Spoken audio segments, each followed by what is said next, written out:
বিসমিল্লাহির রহমানির রহিম। আসসালামু আলাইকুম।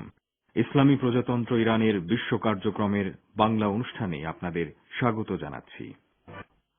এখন শুনবেন সূরা বাকারার 255 নম্বর আয়াতের তেলাওয়াত ও তরজমা। আউযু বিল্লাহি মিনাশ শাইতানির রাজীম। বিসমিল্লাহির রহমানির রহিম।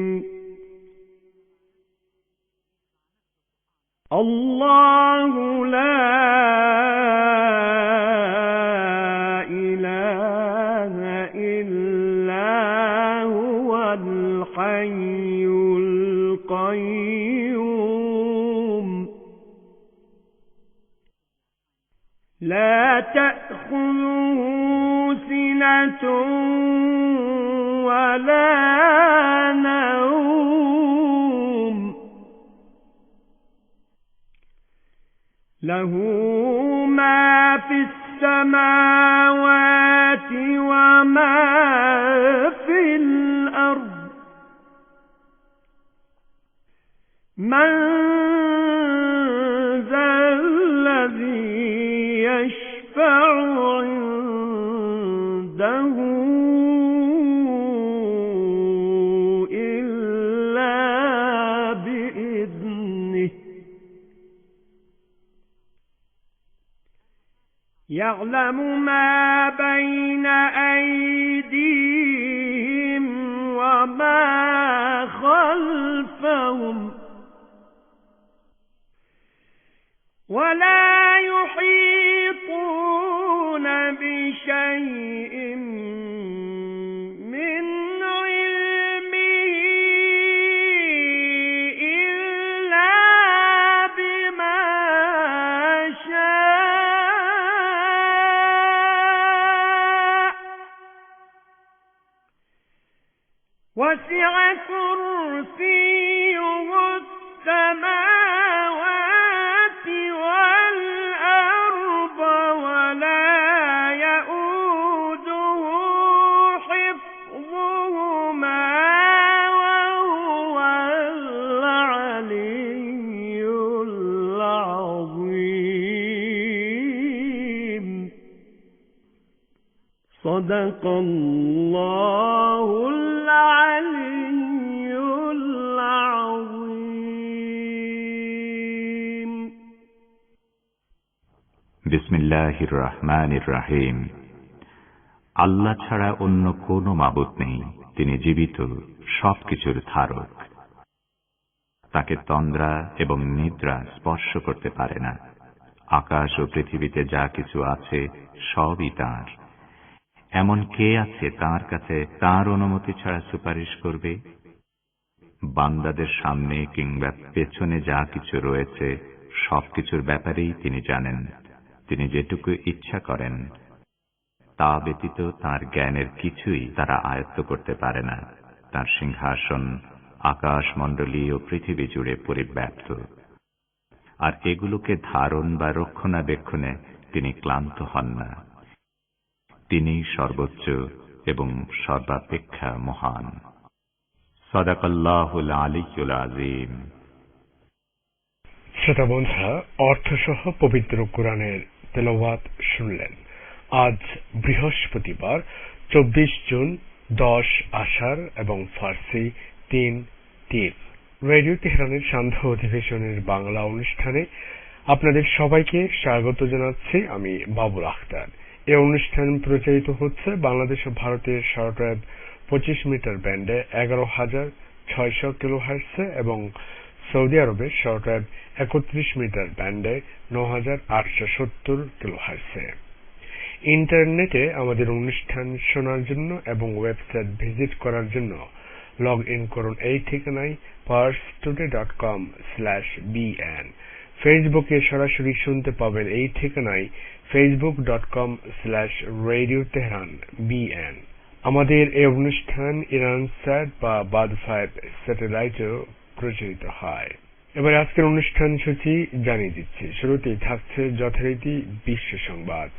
এতে থাকবে ঢাকা ও কলকাতা থেকে আমাদের সংবাদদাতাদের পাঠানো দুটি রিপোর্ট।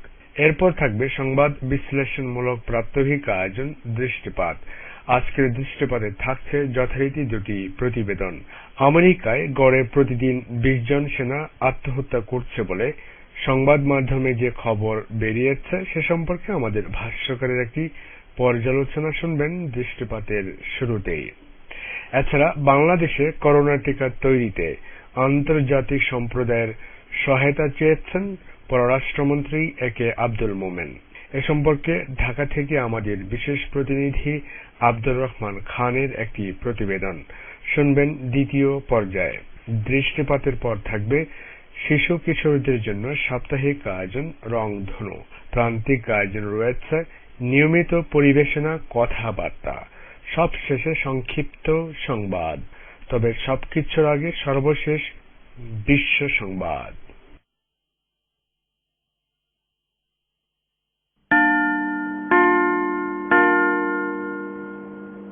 রেডিও তেহরান, শুরু হচ্ছে বিশ্ব সংবাদ।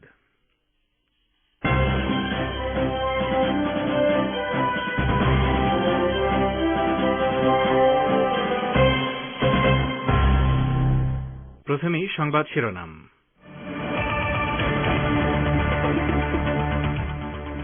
দেশে উৎপাদিত করোনার টিকা কোভ ইরান ভারিকাত নিতে যাচ্ছেন ইরানের সর্বোচ্চ নেতা।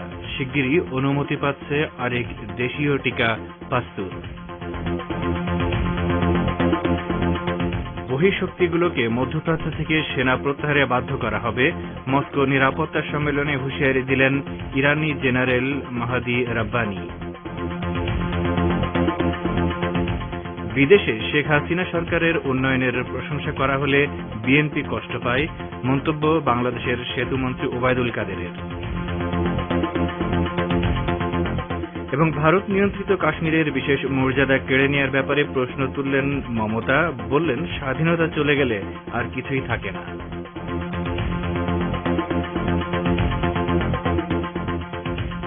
আসসালামু আলাইকুম। বিশ্ব সংবাদের গুরুত্বপূর্ণ অংশগুলো শুনলেন, এবারে বিস্তারিত। পরিবেশনায় রয়েছি রেজওয়ান হোসেন।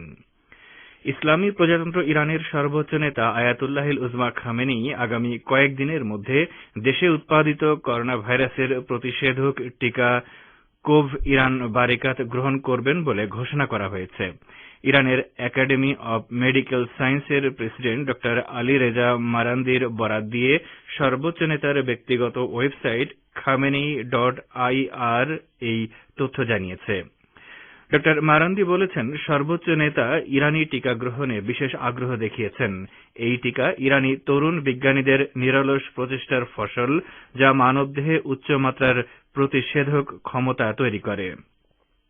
গত 14 জুন প্রাণঘাতী করোনা ভাইরাসের মহামারী মোকাবেলার জন্য দেশে তৈরি টিকার জরুরি ব্যবহার শুরু করে ইসলামী প্রজাতন্ত্র ইরান। এদিকে ইসলামী প্রজাতন্ত্র ইরানের তৈরি আরেক টিকা পাস্তুর শিগগিরই জরুরি প্রয়োগের অনুমতি পেতে যাচ্ছে। এই তথ্য জানিয়েছেন ইরানের স্বাস্থ্য ও চিকিৎসা মন্ত্রণালয়ের জনসংযোগ দপ্তরের পরিচালক কিয়ানুশ জাহানপুর। এর আগে ইরানের তৈরি কোভ ইরান বারাকাত জরুরি ভিত্তিতে মানবদেহে প্রয়োগের অনুমতি পেয়েছে।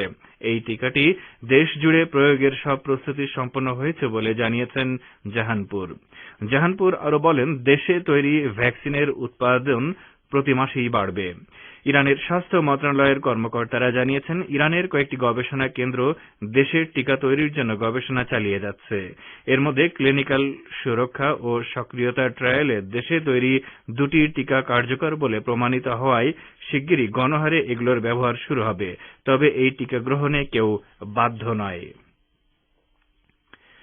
বহিঃশক্তিগুলোকে মধ্যপ্রাচ্য থেকে সেনা প্রত্যাহার করতে হবে বলে হুঁশিয়ারি উচ্চারণ করেছেন ইরানের সেনাবাহিনীর উপপ্রধান ব্রিগেডিয়ার জেনারেল মাহাদি রাব্বানি। তিনি বুধবার মস্কো নিরাপত্তা সম্মেলনে বক্তব্য রাখতে গিয়ে এই সতর্কবাণী উচ্চারণ করেন। জেনারেল রাব্বানি বলেন, মধ্যপ্রাচ্য থেকে বিদেশি সেনারা চলে যাওয়ার পর এই অঞ্চলের দেশগুলো নিজেরাই এখানকার টেকসই নিরাপত্তা নিশ্চিত করতে পারবে। তিনি বলেন, বিগত বছরগুলোতে যেসব কারণে মধ্যপ্রাচ্যে অস্থিতিশীলতা সৃষ্টি ও উগ্রবাদী গোষ্ঠীগুলোর আবির্ভাব ঘটেছে, সেই একই কারণে বর্তমানে এ অঞ্চলে নিরাপত্তা প্রতিষ্ঠা ও সংকটে পরিপূর্ণ দেশগুলোর পুনর্গঠন কাজ বাধাগ্রস্ত হচ্ছে।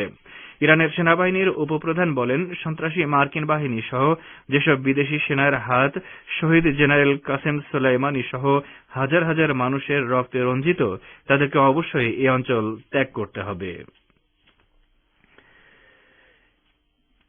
ইরান সহ ইয়েমেন ও ফিলিস্তিনের প্রতিরোধকামী বেশ কিছু ওয়েবসাইট বন্ধ করে দেওয়ার মার্কিন পদক্ষেপের তীব্র নিন্দা জানিয়েছে লেবাননের ইসলামী প্রতিরোধ আন্দোলন হিজবুল্লাহ। আজ লেবাননের আল মানার টেলিভিশন হিজবুল্লাহর জনসংযোগ কর্মকর্তা মোহাম্মদ আকিফের উদ্ধৃতি দিয়ে বলেছে, আমেরিকার এই পদক্ষেপ একটি সুস্পষ্ট অপরাধ এবং তা গণমাধ্যমের স্বাধীনতার বিরুদ্ধে নগ্ন আগ্রাসন। তিনি আরো বলেন, আমেরিকা তার এই নোংরা পদক্ষেপের মাধ্যমে নিজের এবং মুসলিম ফিলিস্তিনি ও ইয়েমেনি জনগণের উপর তার মিত্র দেশগুলোর অপরাধযোগ্য আড়াল করতে চায়। হিজবুল্লাহর এই জনসংযোগ কর্মকর্তা এসব সাইটকে যেকোনো সহযোগিতা দেওয়ার পাশাপাশি এগুলো তাদের তৎপরতা অব্যাহত রাখতে পারে সেজন্য সবার সমর্থন কামনা করেছেন।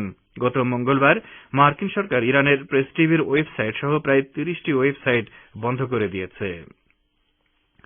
আপনারা বিশ্ব সংবাদ শুনছেন রেডিও তেহরান থেকে, আর প্রচারিত হচ্ছে বাংলাদেশ ও ভারতে শর্টওয়েভ 25 মিটার ব্যান্ডে এবং সৌদি আরবে 31 মিটার ব্যান্ডে। দেশে বিদেশে যখন শেখ হাসিনা সরকারের উন্নয়ন ও সমৃদ্ধির প্রশংসা করা হয়, তখন বিএনপি কষ্ট পায় বলে মন্তব্য করেছেন বাংলাদেশের সেতুমন্ত্রী ওবায়দুল কাদের।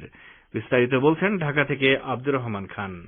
বাংলাদেশের ক্ষমতাসীন আওয়ামী লীগের সাধারণ সম্পাদক এবং সরকারের সড়ক সেতুমন্ত্রী ওবায়দুল কাদের বলেছেন, দেশ বিদেশে যখন শেখ হাসিনা সরকারের উন্নয়ন ও সমৃদ্ধির প্রশংসা করা হয়, তখন বিএনপি কষ্ট পায়। আজ বৃহস্পতিবার সকালে ওবায়দুল কাদের তার সরকারি বাসভবনে ব্রিফিংকালে বলেন, সত্য লুকানো আর অসত্যের সাথে সখ্যতা বিএনপির পুরনো অভ্যাস। বিএনপি মহাসচিবের উদ্দেশ্যে আওয়ামী লীগের সাধারণ সম্পাদক বলেন, সামাজিক ও অর্থনৈতিক প্রতিটি সূচকে শেখ হাসিনা সরকারের অর্জনের ফলেই বাংলাদেশ আজ উন্নয়নশীল দেশের কাতারে। এটা বাংলাদেশ সরকারের কোনো বানানো সূচক নয়, এটা দেশ বিদেশের বিভিন্ন আন্তর্জাতিক গবেষণা সংস্থার তৈরি করা সূচক। মির্জা ফখরুল সাহেবরা এসব দেখতে পায় না উল্লেখ করে আওয়ামী লীগের সাধারণ সম্পাদক বলেন, তারা ততটুকুই বলেন যতটুকু টেমস নদীর ওপার থেকে তাদের কাছে ফরমায়েশ আকারে ভেসে আসে। ওবায়দুল কাদের আরো বলেন, রাজনীতির মাঠে বিএনপিকে প্রতিদ্বন্দ্বী মনে করি, কিন্তু বিএনপি আওয়ামী লীগকে শত্রু জ্ঞান করে। দেশের রাজনীতিতে ওয়ার্কিং আন্ডারস্ট্যান্ডিং বিএনপি নষ্ট করেছে। এর আগে সড়ক পরিবহন ও সেতুমন্ত্রী বাংলাদেশ সেতু কর্তৃপক্ষের বোর্ড সভায় ভার্চুয়ালি যুক্ত হয়ে বলেন, নানান অনিশ্চয়তার দোলাচলে আর চ্যালেঞ্জ অতিক্রম করে এগিয়ে চলেছে পদ্মা সেতু নির্মাণের কাজ। গতকাল পর্যন্ত মূল সেতু নির্মাণ কাজের অগ্রগতি শতকরা প্রায় 93.50%, আর নদী শাসন কাজের অগ্রগতি 83.50%। সেতুমন্ত্রী আশা প্রকাশ করেন, 2022 সালের জুন মাস নাগাদ পদ্মা সেতু নির্মাণ শেষে যান চলাচলের জন্য উন্মুক্ত করা হবে।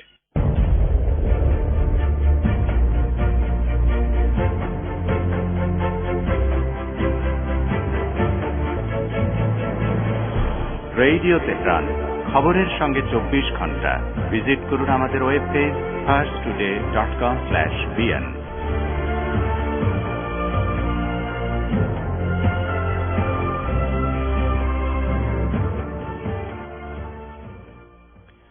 ফিরে আসি বিশ্ব সংবাদে। বাংলাদেশের 64টি জেলার মধ্যে 40টি করোনা সংক্রমণের অতি উচ্চ ঝুঁকিতে রয়েছে বলে জানিয়েছে বিশ্ব স্বাস্থ্য সংস্থা। বাংলাদেশে কোভিড সংক্রমণের 24তম সপ্তাহে ঢাকা বিভাগেই সর্বোচ্চ 114.4% করোনা সংক্রমণ বেড়েছে।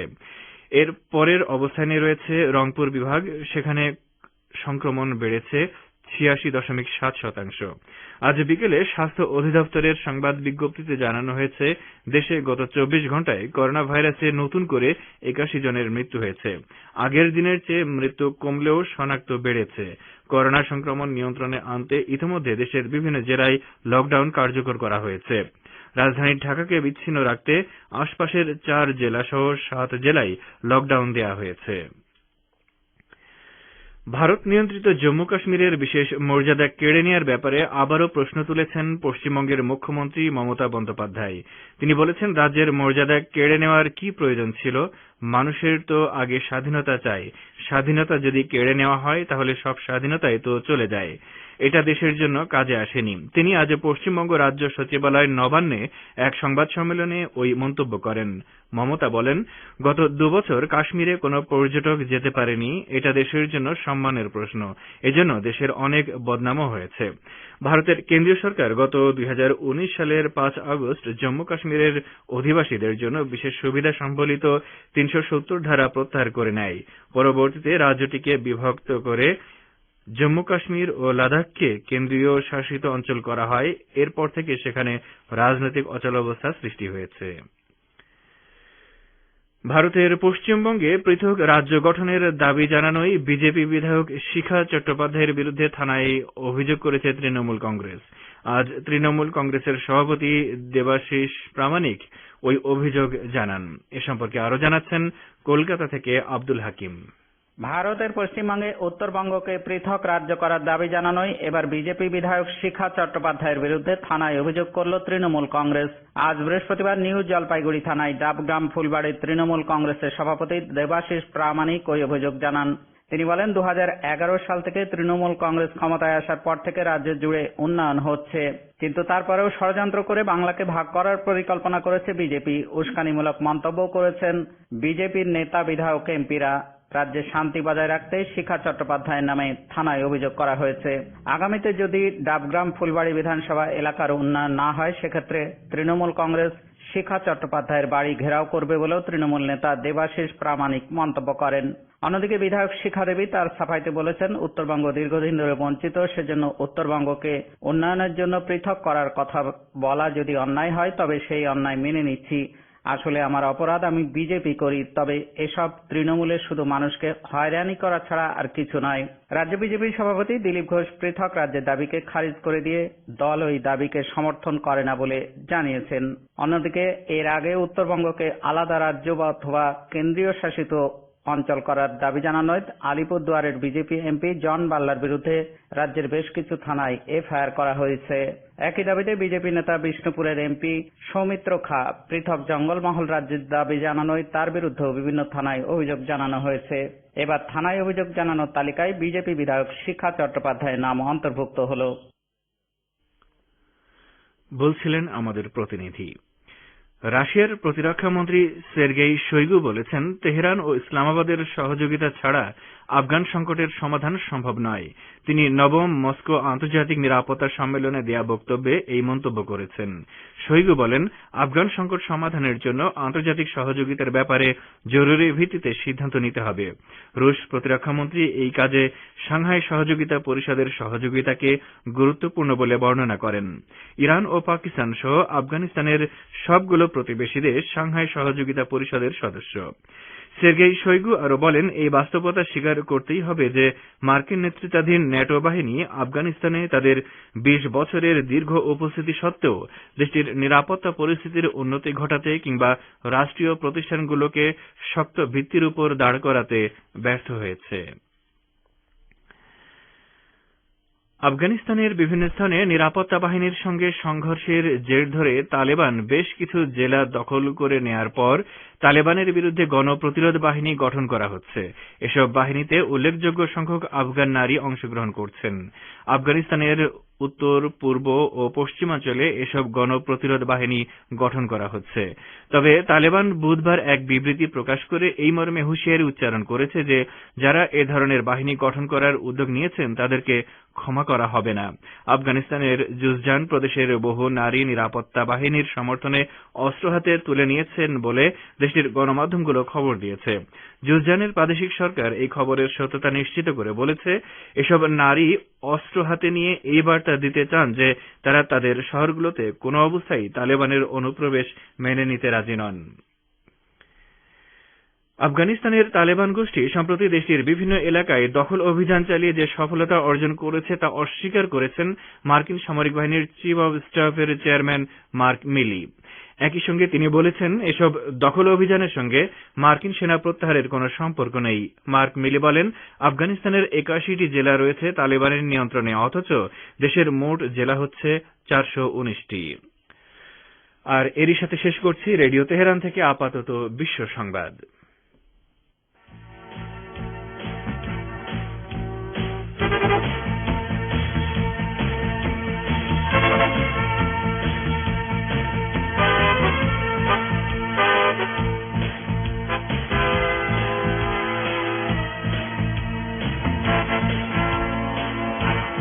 বিশেষ সংবাদ শুনলেন রেডিও তেহরান থেকে। অনুষ্ঠানের এ পর্যায়ে আপনাদের সঙ্গে যোগ দিচ্ছি আমি বাবুল আখতার। শ্রোতা বন্ধুরা, আমন্ত্রণ জানাচ্ছি সংবাদ ভাষ্যের অনুষ্ঠান দৃষ্টিপাতে।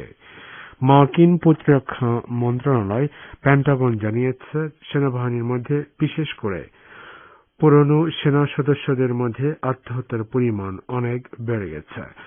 আত্মহত্যার কারণ সম্পর্কে এখন রয়েছে আমাদের ভাষ্যকারের একটি পর্যালোচনা, পড়ে শোনাচ্ছেন রেজওয়ান হোসেন। মার্কিন প্রতিরক্ষা মন্ত্রণালয় পেন্টাগনের এক প্রতিবেদনে বলা হয়েছে, সেনাবাহিনীর মধ্যে বিশেষ করে পুরানো সেনা সদস্যদের মধ্যে আত্মহত্যার পরিমাণ অনেক বেড়ে গেছে। ৪৫,০০০-এর বেশি পুরানো সেনা সদস্য অথবা ৬ বছরের অভিজ্ঞ সেনা সদস্য আত্মহত্যা করেছে। পরিস্থিতি এমন পর্যায়ে পৌঁছেছে যে পেন্টাগন জানিয়েছে তারা এই আত্মহত্যার প্রকৃত কারণ খুঁজে বের করা এবং প্রয়োজনীয় ব্যবস্থা নেওয়ার বিষয়ে জোর প্রচেষ্টা শুরু করেছে। এদিকে বিভিন্ন খবরে জানা গেছে, মার্কিন সেনা সদস্যদের মধ্যে আত্মহত্যার সামাজিক প্রভাবের বিষয়ে সতর্কবাণী উচ্চারণ করেছেন বিশেষজ্ঞরা।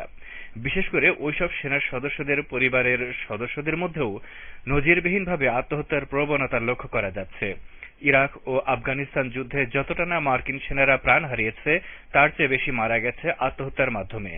বিশিষ্ট সাংবাদিক ও রাজনৈতিক বিশ্লেষক ক্যারল গিয়াকোমো এ ব্যাপারে বলেছেন, প্রতিদিন গড়ে ২০ জন মার্কিন সেনা আত্মহত্যা করছে। ধারণা করা হচ্ছে, ইরাক ও আফগানিস্তানের যুদ্ধে যেসব মার্কিন সেনা অংশ নিয়েছিল তাদের মধ্যেই আত্মহত্যার প্রবণতা সবচেয়ে বেশি।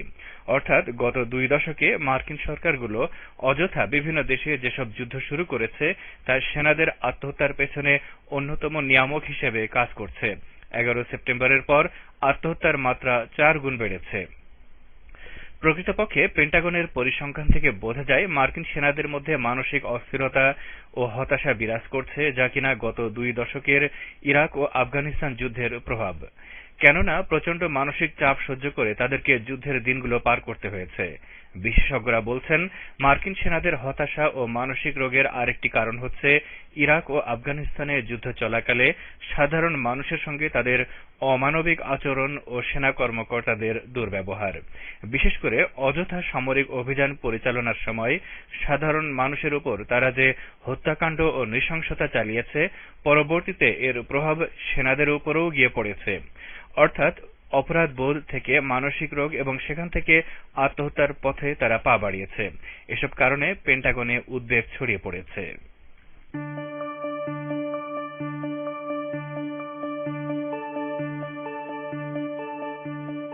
আপনারা রেডিও তেহরানের অনুষ্ঠান শুনছেন সরাসরি তেহরান স্টুডিও থেকে। ইন্টারনেটে আমাদের অনুষ্ঠান প্রতিদিন শুনুন এই ঠিকানায় parstoday.com/bn। ফেসবুক লাইভে যোগ দিন এই ঠিকানায় facebook.com/Radio Tehran BN। আমাদের কাছে ইমেল করার ঠিকানা radioteheran1982@gmail.com। দৃষ্টিপাত এবার বাংলাদেশ প্রসঙ্গ। বাংলাদেশে করোনার টিকা উৎপাদনের জন্য আন্তর্জাতিক সম্প্রদায়ের সহায়তা চেয়েছেন পররাষ্ট্রমন্ত্রী ডক্টর একে আব্দুল মোমেন। চীনের বেল্ট অ্যান্ড রোড উদ্যোগ নিয়ে আয়োজিত এক সম্মেলনে তিনি এই সহায়তা চান। এ সম্পর্কে প্রতিবেদন করেছেন ঢাকা থেকে আমাদের প্রতিনিধি আব্দুর রহমান খান। বাংলাদেশে করোনা টিকা উৎপাদনের জন্য আন্তর্জাতিক সম্প্রদায়ের কাছে সহায়তা চেয়েছেন পররাষ্ট্রমন্ত্রী ডক্টর একে আব্দুল মোমেন। পররাষ্ট্র মন্ত্রণালয় আজ বৃহস্পতিবার জানিয়েছে, করোনা মহামারী প্রতিরোধে সহযোগিতা ও উত্তরণ বিষয়ে Asia Pacific belt and road এর উদ্যোগে উচ্চ পর্যায়ের এক ভার্চুয়াল সম্মেলনে যোগ দিয়ে পররাষ্ট্রমন্ত্রী ডক্টর একে আব্দুল মোমেন এ আহ্বান জানান। সম্মেলনে করোনা মহামারী প্রতিরোধে বাংলাদেশের পররাষ্ট্রমন্ত্রী ডক্টর একে আব্দুল মোমেন 5 দফা প্রস্তাব পেশ করেন। তিনি বলেছেন, বাংলাদেশের মতো যেসব দেশের টিকা উৎপাদনের সক্ষমতা আছে সেসব দেশকে টিকা উৎপাদনে সহায়তা দিন। করোনা নিয়ে তথ্য আদান প্রদান, করোনা প্রতিরোধে যৌথ উদ্যোগ ও সমন্বয়, টিকাকে জনগণের সম্পত্তি ও কোভ্যাক্সের উদ্যোগকে আরো শক্তিশালী করতে প্রস্তাব দেন ডক্টর মোমেন। এদিকে বাংলাদেশের টিকা সংকট নিয়ে যারা সমালোচনা করেছেন তাদের প্রতি ক্ষোভ প্রকাশ করেছেন প্রধানমন্ত্রী শেখ হাসিনা।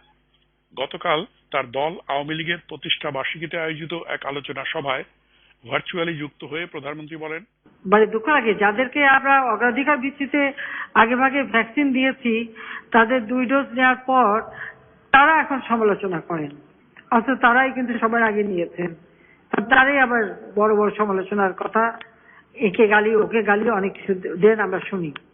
তো সেটাই অবাক লাগে যে তারা যখন নিয়েছিলেন তখন তো এই কথা বলেননি, তো এখন আবার সমালোচনা কেন? কিন্তু বিশ্ব পরিস্থিতিতে বুঝতে হবে যে ভ্যাকসিন আমরা $4 কিনেছি, এখন তা $15 কিনতে হচ্ছে। এছাড়া স্বরাষ্ট্রমন্ত্রী আসাদুজ্জামান খান কামাল বলেছেন, করোনা সংকট মোকাবেলায় লকডাউন কার্যকর করতে কেবল আইন শৃঙ্খলা বাহিনী যথেষ্ট নয়, এজন্য জনসচেতনতা সৃষ্টি করতে রাজনৈতিক দল সহ সমাজের বিশিষ্ট জনদেরও এগিয়ে আসতে হবে। এটা যদি আপনি বলেন একার দায়িত্ব শুধু আইন শৃঙ্খলা বাহিনী, তাহলে তো এটা মানে একটা মুশকিলের। এখন সবাইকে এটা এগিয়ে আসতে হবে, সমাজকে এগিয়ে আসতে হবে, রাজনীতিবিদ তো বটেই, সমাজের নেতাদেরও এগিয়ে আসতে হবে, বলতে হবে, জানাতে হবে যে আমরা এই সমস্যার সম্মুখীন হচ্ছি এবং নিজেও সচেতন হতে হবে। এই রূপটা তো আপনি দেখছেন আপনার ভারতে কিভাবে বিস্তার লাভ করেছিল, আমাদের দেশেও এখন ঢুকে গিয়েছে। এদিকে করোনা প্রতিষেধক ভ্যাকসিন কিনতে বাংলাদেশের জন্য $94 কোটি ঋণ অনুমোদন করেছে এশীয় উন্নয়ন ব্যাংক এডিবি। এই ঋণের টাকায় বাংলাদেশ আনুমানিক 4.5 কোটি ডোজ করোনা ভ্যাকসিন কিনতে পারবে। 2024 সালের মধ্যে 2 কোটির বেশি মানুষকে এই টিকা দেয়া যাবে। এদিকে চীনের নতুন একটি টিকার মানবদেহে পরীক্ষামূলক প্রয়োগের অনুমতি দিয়েছে Bangladesh medical research council BMRC। দেশে এই টিকার পরীক্ষামূলক প্রয়োগ বা ক্লিনিক্যাল ট্রায়াল পরিচালনার কাজের অনুমোদন পেয়েছে আন্তর্জাতিক উদারময় গবেষণা কেন্দ্র ICDDR। প্রতিবেদনটি শুনলেন, আর এরই মধ্য দিয়ে শেষ হলো সংবাদ ভাষ্যের অনুষ্ঠান দৃষ্টিপাত। এখন রয়েছে